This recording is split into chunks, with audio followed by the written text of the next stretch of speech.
Hi all! Fish pedicure. ఈ fish పెడిక్యూర్‌ని మనం ఈ మధ్యన యూట్యూబ్‌లో బాగా చూస్తున్నాం కదా! బాగా వీడియోస్ కూడా ట్రెండ్ అవుతున్నాయి. ఇది సురేంద్రపురి కళాధామంలో మాకు కనిపించింది. నేనైతే చాలా వీడియోల్లో, షార్ట్స్‌లో చూశాను. ఊటీలో కూడా చూశాను. కానీ ఎప్పుడు చేపించుకోలేదు. నాకు భయం. మా హస్బెండ్ చేపించుకుంటానంటే ఇదిగోండి కాలు పెట్టారు. కాలు పెట్టిన వెంటనే ఫిషెస్ అన్నీ వచ్చేసాయి. నాకు చూడటానికే చాలా హ్యాపీగా అనిపించింది. నెక్స్ట్ ఇంకా ఈ ఫిష్ పెడిక్యూర్ చేసుకోవడం వల్ల యూజెస్ ఏంటి అంటే డెడ్ స్కిన్ మొత్తాన్ని తినేస్తాయి. బ్లడ్ సర్క్యులేషన్ కూడా బాగా అవుతుందంట.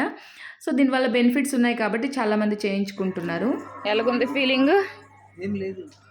అంటే అది తింటలేదా? హ్మ్. తింటలేదా ఇట్లా? టేస్ట్ బాగుంది నీకు. హుహు. తింటది. కొరుకుతున్నాయిలెండి. అగో పట్టేసున్నాయి అవి. పడుతున్నాయి పడుతున్నాయి అంటే పెద్దగా ఏం అనిపించదు సోది. ఆ! ఒకసారి ఎక్స్పీరియన్స్ చేయి దానికి ఏముంది. కితకితల్లాగా ఉంటాయేమో. ఏ ఉండదు. ఇలా ప్రశాంతంగా కళ్ళు మూసుకొని 15 మినిట్స్ హ్యాపీగా ఎంజాయ్ చేశారు.